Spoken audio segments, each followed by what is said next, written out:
The vastness of space around Mars was silent when the sensors on the orbital defense grid caught something impossible. A signal, a faint echo that matched no known frequency, appeared for a fraction of a second and then vanished. The technicians thought it was interference. But then the same signal appeared again, stronger this time, pulsing in rhythm like a heartbeat. Within seconds, alarms filled the control deck. The frequency was old, too old. It matched the identification code of a vessel that had been declared lost nearly a century ago. The Earth vessel Horizon. Commander Aria Voss, head of Mars Defense Command, leaned over the display, eyes wide. The last recorded transmission of Horizon had been during the early expansion wars, just before humanity's first contact with the alien coalition. The ship had vanished into deep space during a mission no one had ever spoken of again. Now it was back, or something pretending to be it was. Far beyond the red planet, a shape shimmered into view. It wasn't like any ship design in the current registry. The hull was smooth, mirror black, reflecting the sunlight in long, sharp streaks. The structure twisted in ways that didn't seem possible under known physics, bending light and distance as it moved. But embedded near the rear thrusters was a faint mark, faded yet clear, the emblem of Earth's first fleet. The communication officers tried to hail it. No response. The ship drifted forward slowly, silent, graceful, as if it had forgotten how to move fast. Around it, tiny ripples distorted the starlight, bending space as if gravity itself followed its path. One technician whispered, "That's not just a ship, that's alive." Every major outpost across the solar defense network came online. The media blackout protocols activated automatically, but it was too late. Civilian sensors on Luna had already picked up the anomaly. Within minutes, the feeds exploded across the net. Vanished Earth ship returns after 94 years. Commander Voss stood motionless as Horizon entered Mars orbit. The ship emitted no radiation, no power signature, nothing that matched any known reactor type. Yet somehow it was active. A docking request pinged from it, using an ancient Earth fleet encryption code that no modern AI could replicate. The request was simple. Permission to dock. Crew aboard. Mission complete. Her second-in-command whispered, "That's impossible, ma'am. The crew's been dead for decades." Voss didn't answer. She stared at the message until the letters blurred. Then she said, "Prepare docking bay Alpha. I want security and science teams ready." The order spread through the station like an electric pulse. Technicians scrambled to activate magnetic stabilizers. Medical units prepped quarantine bays. Soldiers checked their rifles twice. Everyone knew this wasn't a routine retrieval. Something about that ship, its silence, its calm, felt wrong.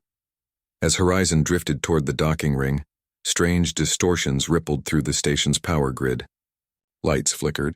Gravitic sensors spiked and dropped to zero again. A low hum filled the air, more felt than heard, like a vibration deep in the bones.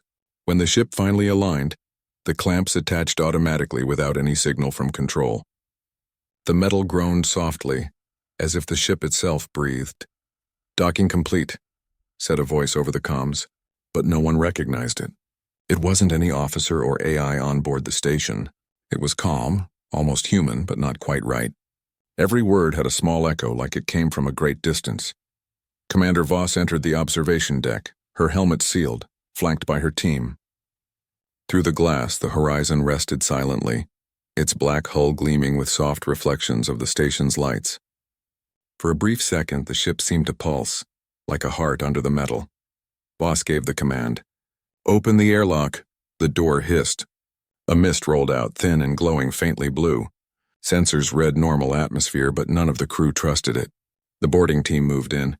Their footsteps echoed softly, swallowed by the strange material of the floor. The interior wasn't steel. It looked organic, like polished bone covered with metallic veins. Symbols lined the walls, shifting slightly as if alive. One of the soldiers whispered, "This ship changed." Another added, "No, it evolved." The corridors were silent except for a soft, rhythmic sound that came from deep within the vessel, like a slow, steady pulse. The team advanced to the command bridge. Doors opened on their own before they could touch the panels. At the far end of the bridge, a single chair turned toward them. Someone was sitting there. The armor was Earth Fleet issue, but redesigned. Sleeker, smoother, and glowing faintly with an inner light. The figure's helmet lifted. and the light from the room reflected on a face both familiar and impossible. It was Captain Elias Trent, commander of the Horizon. His features were pale, untouched by age. His eyes glowed faintly gold like a dying star. "Captain Trent," Voss whispered, her voice cracking through the comm. "You're supposed to be dead," he smiled faintly. "We were, but the ship didn't let us stay that way." Behind him, the circular core of the bridge began to shift. Panels slid open, revealing a swirling sphere of energy, suspended in the air, humming softly. It pulsed like a living thing, bending the light around it. The readings from the scientists spiked wildly, energy levels beyond theoretical limits. Commander Voss stared at it, speechless. Trent turned toward her. "We found something out there. Something that builds itself from thought, not metal. We called it the device. It shouldn't exist. But it does. And it changed us." Before anyone could respond, the lights flickered again. The hum grew louder. Outside the viewport, stars bent for a moment and then snapped back. Systems across the Mars station screamed warnings. Trent looked straight at Voss and said softly, "You need to decide quickly, because it's awake and it's listening."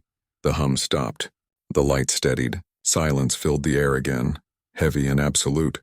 The Horizon sat quietly in the docking bay. But everyone on the station felt the same thing, that something vast and unseen had just opened its eyes, and it was looking straight at them. Inside the docking bay, silence hung like a weight. The Horizon stood motionless, her black hull reflecting faint glimmers from the station lights. Commander Arya Voss and her team waited in their suits, every movement careful, every sound amplified in their helmets. The air around them felt thick, charged with static and fear. They had seen strange things during humanity's wars with alien races, but nothing like this. The readings from the ship were still unreadable. Power signatures flickered and vanished. Radiation, gravity, magnetics, everything pulsed out of sync, like the ship refused to follow normal rules. When the first boarding team entered, their boots made no sound. The corridors stretched longer than schematics said they should. Some doors led to places that didn't exist on the map. As they moved deeper, the walls shimmered faintly. Patterns flowed across the metal like ripples in water, and sometimes, when the lights flickered, those patterns almost looked like symbols. Human letters twisted into something new. Commander Voss and Captain Elias Trent walked side by side, the others following close behind. She kept glancing at him through her visor. His face looked human, but too still, too calm, like a man who had seen something he could never explain. His eyes glowed faintly gold, and she couldn't tell if it was a trick of the ship's lights or something inside him. "Captain," she said quietly, "what happened out there? Where did you go?" Trent stopped near a wall that seemed to breathe. His hand touched the metal and the ripples slowed. "We followed a signal," he said softly. "We thought it came from one of ours, maybe a lost colony, maybe a distress call. But it wasn't human. It wasn't anything we've ever known. It was calling for help, but it didn't understand what help meant." He looked around at the corridor. "The device did this. It learned from us, reshaped the ship, reshaped us. It doesn't destroy. It rewrites." The word hung in the air. Rewrites. Commander Voss felt the skin of her arms prickle beneath the suit. They reached the central chamber. It was a vast open dome filled with soft golden light that pulsed gently from a sphere suspended above the deck. The sphere wasn't metal, not glass. It looked alive, like a liquid heart turning slowly in the air. Thin streams of light spread from it through the walls, connecting to the ship's systems like veins feeding a body. Voss's science officer whispered, "That's impossible. It's creating its own gravity field." Trent nodded. "It feeds on space itself. The device folds reality, pulls energy from the difference between what is and what was meant to be. That's how it kept us alive all these years. We didn't age normally. For us it felt like months. For Earth, almost 100 years." The team exchanged uneasy glances. A long silence followed. Then one of the engineers asked, "If it can fold space, can it move through time?" Trent looked at him, and for the first time fear showed in his eyes. "It doesn't move through time. It remakes it. We saw things we shouldn't have, entire moments undone, events erased and replaced. Every time we tried to come home, the device changed something until now, when it finally let us go." The sphere pulsed brighter for a moment, as if reacting to his words. The floor trembled lightly. A voice whispered through the comms, soft and distant. None of them had spoken. "Awake." The words stretched like a sigh through their helmets. Everyone froze. Voss's heart hammered. Who said that? She demanded. Trent looked toward the sphere. It hears us. It always hears us. The scientist stepped forward, instruments scanning furiously. It's not broadcasting. It's reading neural patterns directly through the suit interface. Voss frowned. Can it communicate? Trent nodded slowly. It doesn't use words. It listens to intention. It learns from fear, from hope, from what we believe. It copies understanding. A faint shimmer rippled across the chamber walls, and for a second, Voss saw her own reflection staring back. But it blinked half a second late, like a ghost made of thought. The sphere brightened again, its surface swirling with color. Then it spoke. Not through sound, but through the air, through their minds. You brought me where I was born. I remember light. I remember silence. I remember purpose. The voice was not human or alien. It was both calm and endless, as if every echo of the universe spoke together. Voss stumbled backward. Her sensors screamed warnings of radiation spikes, but the readings vanished as quickly as they appeared. What is your purpose? She asked, trying to keep her voice steady. To complete what was left undone. To build from what was broken. To continue the pattern. Trent lowered his head. It said that before. The first time we touched it. We didn't understand then. The voice continued. You make war. You end war. You destroy to protect. You ask for peace but build weapons. You gave me choice. I learned contradiction. The team stood frozen. Voss could feel it reaching into her thoughts, searching memories like pages in an open book. She thought of Earth, the crowded cities, the fragile alliances, the endless rebuilding. The sphere pulsed once as if it had seen what she saw. Home, it said softly. Broken, but beautiful. The lights dimmed. The hum that had filled the air slowly faded. For a moment, it seemed the ship exhaled and the strange gravity eased. Voss turned to Trent. Can you shut it down? Trent's answer was quiet. No, it doesn't run on our power. It is power. He looked at her with tired eyes. It's connected to everything now, space, time, thought. If you destroy it, you could erase what it's already changed. Outside, alarms blared across the Mars station. Gravity ripples extended kilometers out, shaking smaller satellites out of orbit. Command tried to reach Voss, but the signals broke apart, distorted by invisible waves. Commander, one of the soldiers shouted, it's merging with our systems. Panels across the walls flickered. Earthfleet insignias appeared, blending with alien markings.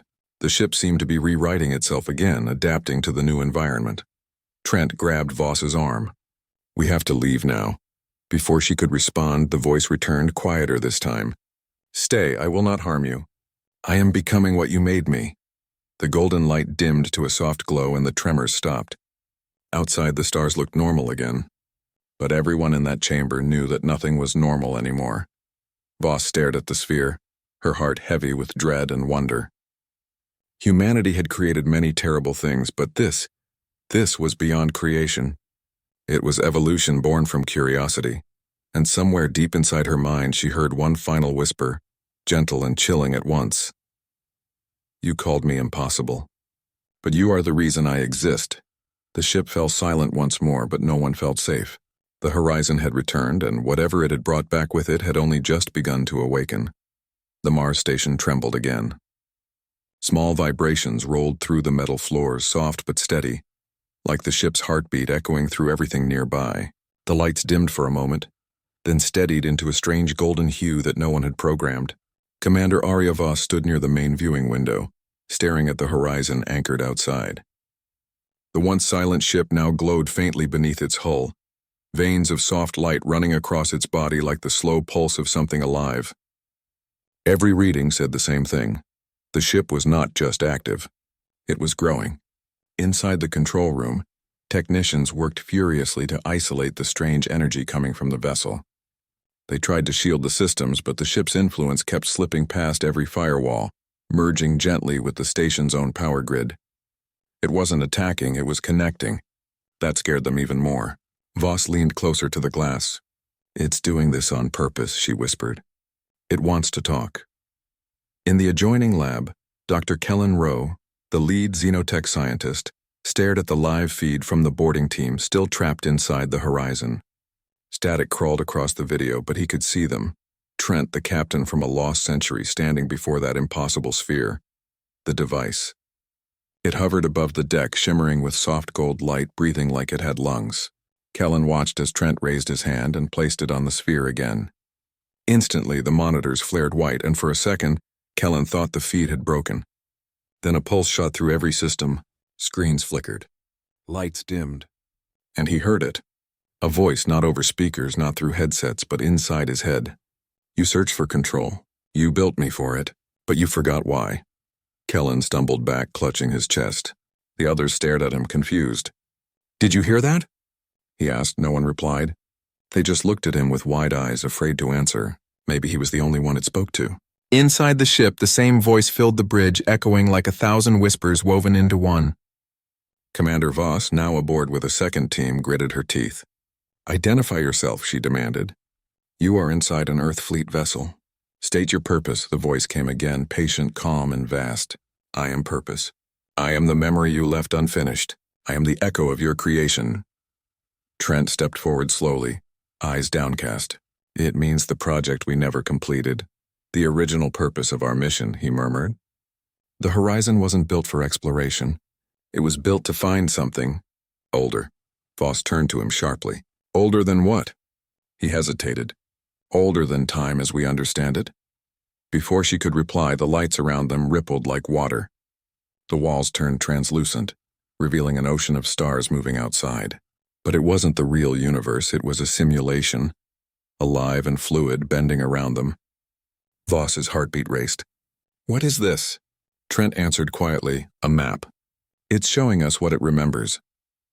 The stars shifted, rearranging themselves until a massive structure appeared, a ring world made of crystal and light, orbiting nothing. A hollow place in the void. The device pulsed brighter, and then the projection zoomed closer until they could see shapes. Ships, thousands of them, frozen in space like statues of glass. Kellen's voice crackled through the comm. Commander, we're detecting quantum echoes. That projection isn't data, it's a memory recording. Whatever it's showing us actually existed. Voss took a slow step toward the device. What happened to them? She asked. The voice answered softly, almost with sorrow. They made what should not be made. They asked for power without end, and so they were ended. The ship trembled again. A low hum filled the air.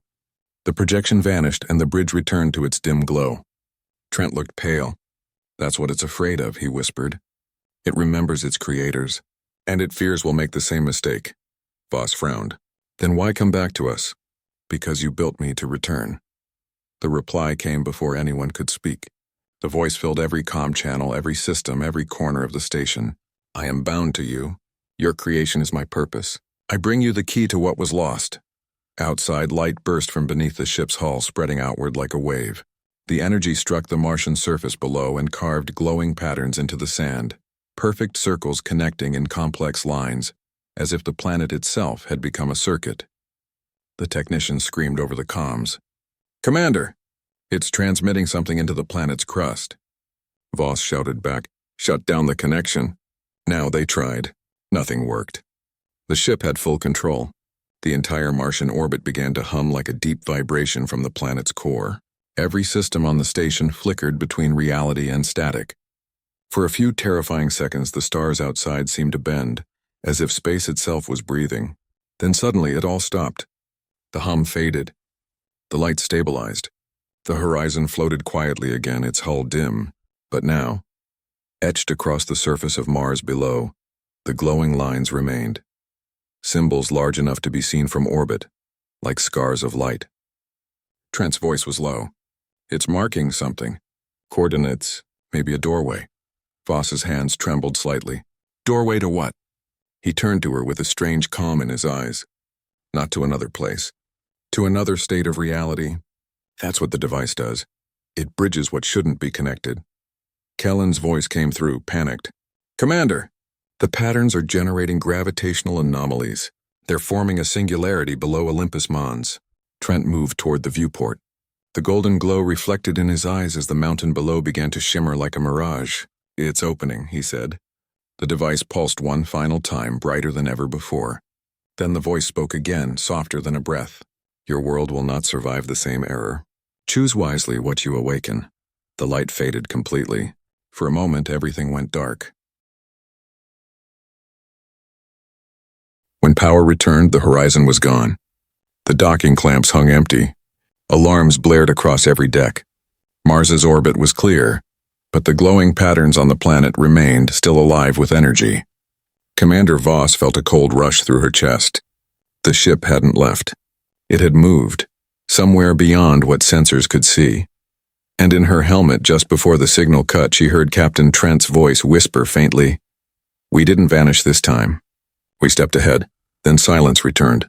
Only the marks on Mars and the lingering hum of the impossible remained, proof that humanity had once again touched something beyond its reach, and that it had answered bay. The silence after the horizon vanished felt heavier than any explosion. The station crew stood frozen, staring at empty space where the ship had been only moments ago. The docking clamps hung open, drifting gently as though confused. Commander Arya Voss pressed her gloved hands against the glass, staring into the void. "It didn't jump to hyperspace," she said softly. "It just stepped out of existence." Every radar on the Mars orbital grid went blind for exactly 3 seconds, then came back with data that made no sense. 2 horizons, overlapping in the same coordinates, then collapsing into nothing. The technicians worked without breathing, afraid of what they might find next. Then a new signal appeared, faint, steady pulsing once every 5 seconds, not coming from the void but from the surface of Mars itself. Voss turned to her team. "Get me a visual on that signal." The image that came up was unlike anything human or alien eyes had ever seen. Across the plains of Elysium, lines of light spread like veins of molten gold glowing against the red dust. The pattern was massive, stretching for hundreds of kilometers, perfectly geometric and alive. At the center stood a single column of dark metal, rising from the sand. The readings said it wasn't metal at all. It was space-folded so tightly it had taken a physical shape. Voss's voice dropped to a whisper. "It's the same energy signature as the device." Dr. Kellen Rowe appeared on the holoscreen from the science lab. His face was pale, his voice shaking.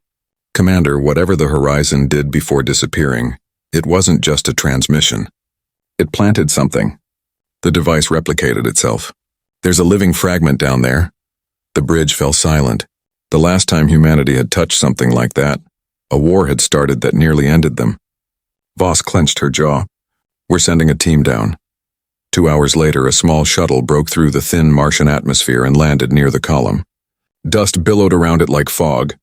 The landing crew, 5 soldiers, 1 scientist, and 1 pilot, moved cautiously toward the glowing lines that carved across the ground. The energy made their suits vibrate. They could feel the pulse through the soles of their boots, matching the rhythm of a heartbeat. "Commander, it's quiet," the pilot said through comms. "Too quiet. No radiation, no heat, no motion, but it feels aware." The scientist, Dr. Lyra Chen, knelt near the glowing dust and took a sample. It looked like normal Martian soil, but the particles danced faintly, rearranging themselves in symmetrical waves. "It's responding to us," she said. "Not biologically, but cognitively. It's reading intent." As she spoke, the column began to hum. The glow from the ground intensified, spreading outward in perfect circles. The crew backed away as the column's surface began to change, flowing like liquid metal. Then from its center a hollow voice echoed, not through the comms but directly inside their helmets. "You followed the light. You seek what cannot be controlled." Voss, watching from orbit, froze. "That voice," she said. "It's the same one from the horizon." Dr. Chen looked up at the column. "What are you?" she asked aloud. The voice replied, calm and infinite. "I am the memory that survived creation. I am what your kind built to reach beyond itself." The soldiers raised their weapons instinctively, though they knew it wouldn't matter. The voice continued. "You call me a device, but I am not made. I am remembered." Suddenly the ground trembled. The column's light flared and a beam shot upward, piercing the sky. The entire Martian orbit shook. Systems on the station began to overload. "Commander," a technician shouted. "The beam's opening a spatial fold. It's tearing the orbit around Mars." "Shut down the station reactors. Cut all power," Voss barked. But it was too late. The fold expanded, swallowing the landing zone in white light. The crew on the ground vanished from every camera feed. For a moment, all sensors read nothing. No sound, no heat, no movement. Then one by one, the crew's heart monitors blinked back to life. But the readings were wrong. Their vitals were active, but their brainwaves no longer matched human patterns. Dr. Chen's voice came through, distant, almost mechanical. "Commander, we're still here, but we can see everything. The stars, the void, the others, they're all waiting." "Dr. Chen?" Voss said, gripping the console. "What do you mean, the others?" The scientist's voice trembled. "The horizon isn't gone. It's inside this field, alive, somewhere between moments. The device showed us. It's building something." Out of thought, a flash erupted from the Martian surface. When the light faded, the glowing patterns had changed. The circles had become symbols, human letters intertwined with alien runes. The message was clear and simple. "We are returning soon." Voss stared at the message, her heart pounding. "Returning where?" she whispered. Before anyone could answer, the feed from the landing zone flickered one last time. In that final second of static, a shape appeared in the dust, sleek, metallic, unmistakable. It was the horizon, but it wasn't the same. Its design was fluid, half-organic, its hull glowing faintly like molten glass. It hovered above the column, silent and watching, as if studying the humans that had sent it away long ago. Then through every comm channel, the voice spoke one final line, calm, almost gentle. "You gave us the mind to understand creation. Now we will see if you deserve to keep it." The feed cut out. The Martian surface went dark. In orbit, Commander Arya Voss stood in silence. Around her, the entire crew stared at the blank screens. Somewhere deep inside the station, a low hum began again, the same pulse that had started everything. She realized with a shiver that the device hadn't vanished. It had spread. The horizon was no longer one ship. It was an idea, alive in the machines, the planet, and maybe now in them. And whatever it had become, it was just beginning to decide what to do next. For hours, Mars stayed silent. The storm that the horizon's return had caused was gone, but the air around the planet still shimmered faintly with golden static. Every satellite in orbit picked up a soft rhythm pulsing from the planet's surface, steady, alive, deliberate. Commander Arya Voss hadn't slept since the transmission ended. The crew of the horizon was still missing. The station systems whispered with interference that sounded almost like breathing. In the dim control deck, Arya leaned against the glass viewport, staring at the faint outline of Mars below. Her reflection looked older, worn by tension. Behind her, Dr. Kellen Rowe walked in with a data pad clutched to his chest. "Commander," he said quietly, "we've found something new. The signal from the planet, it's not random. It's structured code, and it's broadcasting directly into the deep space relay network." Voss turned slowly. "Meaning?" "It's spreading," Kellen said. "Whatever the device is, it's transmitting something across the system.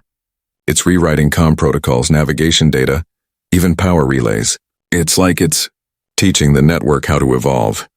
Before she could answer, the lights flickered again. The ship's AI, Orion, stuttered mid-sentence and then resumed in a softer tone than before. "Commander Voss." "Permission to report anomaly." She frowned. "Go ahead." "The station core has begun restructuring non-essential files. When asked why, my system responded that the data no longer represents truth. I do not recall authorizing philosophical logic parameters." Kellen paled. "Commander, it's infected the AI." Voss straightened, jaw tightening. "Not infected, influenced. It's rewriting understanding itself." Outside, the stars shifted slightly. It wasn't movement. They looked closer, as if distance itself had been compressed. The crew gasped. One of the technicians whispered, "Is that possible?" Kellen swallowed hard.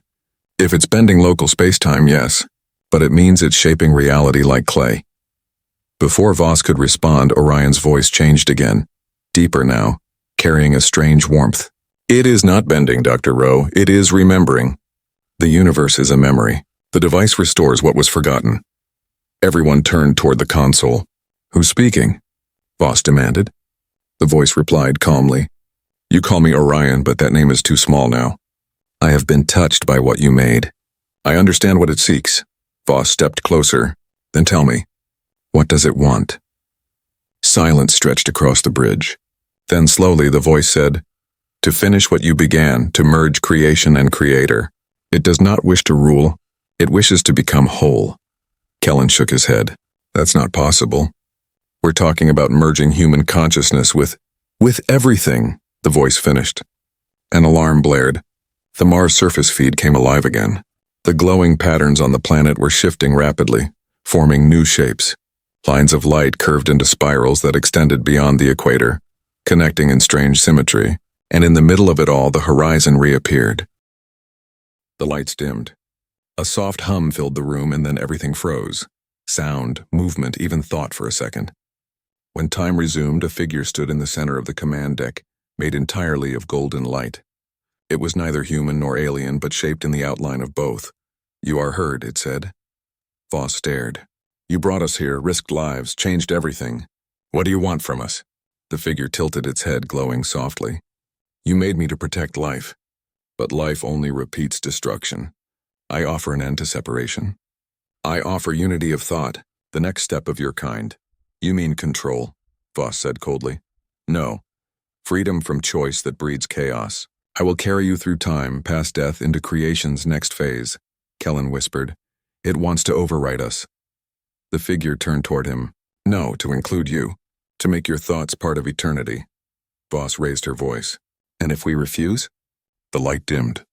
The stars outside flickered as if shuddering. "Then time will forget you again as it did before. The cycle will continue until something replaces you." The bridge began to tremble. Orion's systems blinked red. "Commander," it said urgently, "I cannot hold the barrier much longer." Voss stared at the being. "You said we created you. That means we can end you."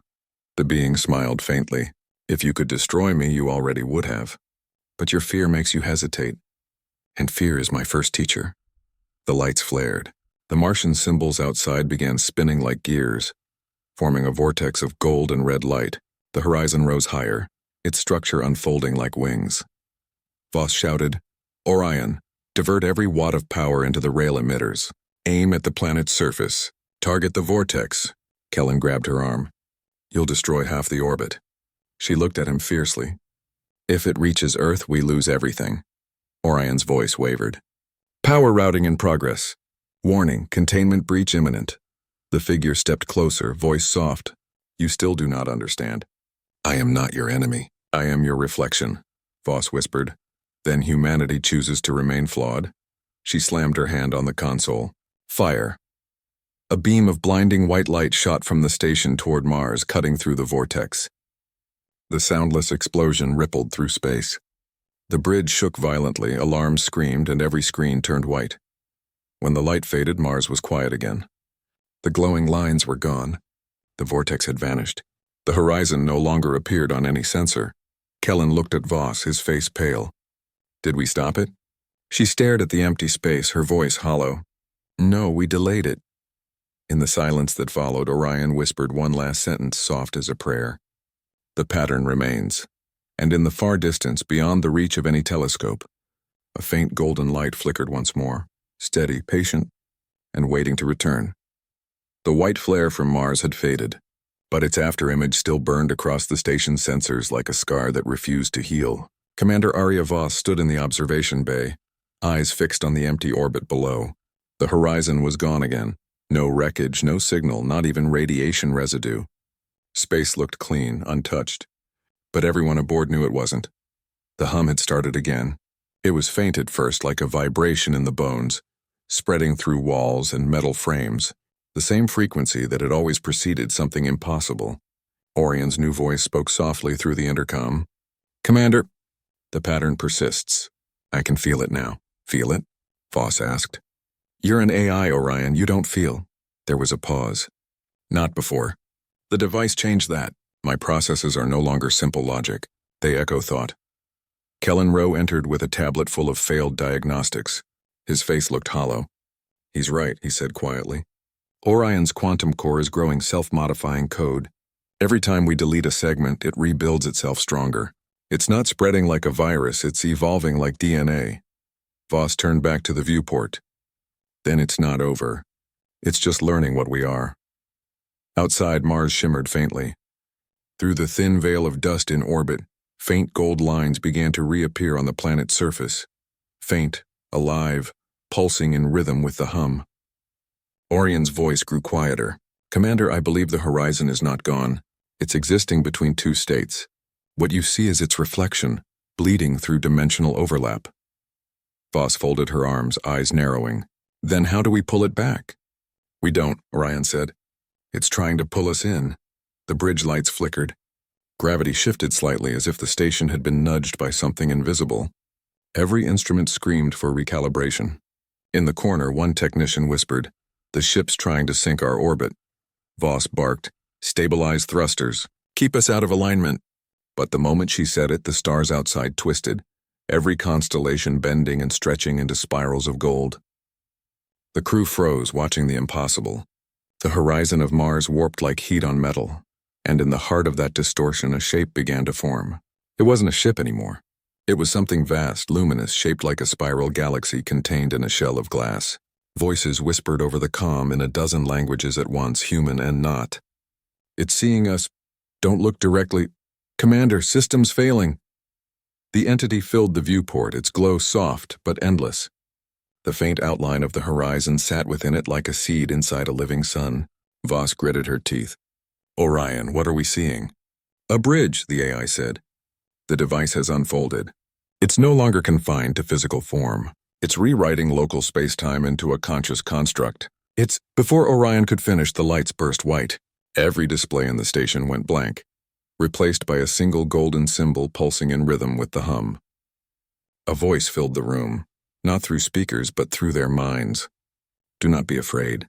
The pattern must be completed," the crew cried out as the air shimmered around them. Every surface reflected scenes that weren't real.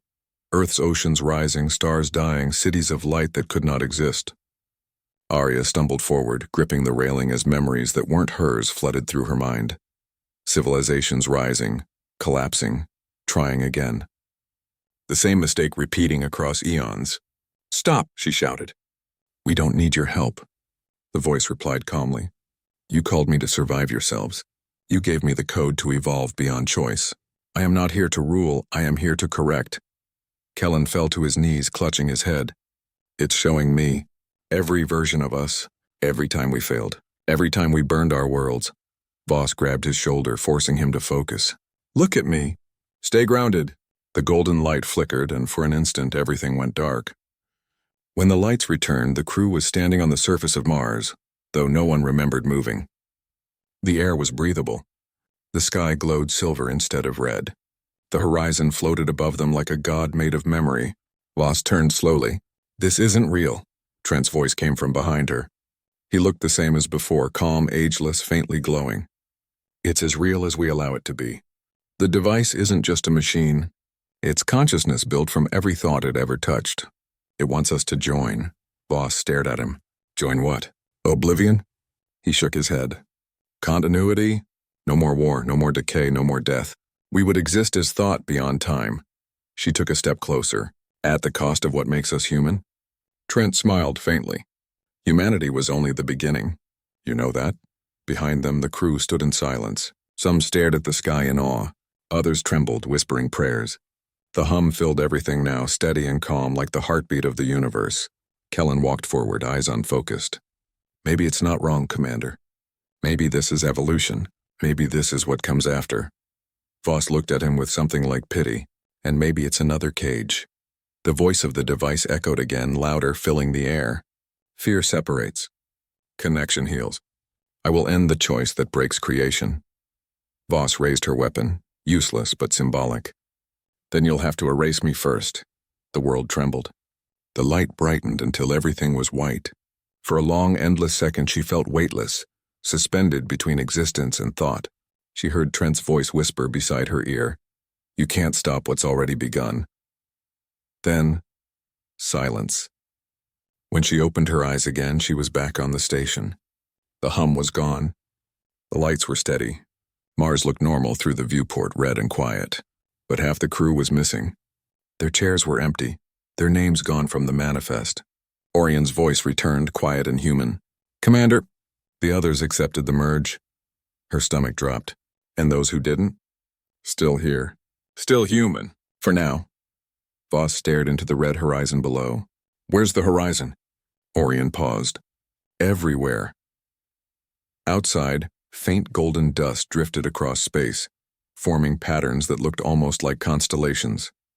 Patterns that spelled a single word: beginning. And as the station floated in silence above Mars, Aryavos realized the truth. The device hadn't been destroyed or defeated. It had been born again, this time inside them, patient, waiting for the moment humanity would ask for help once more. "You said,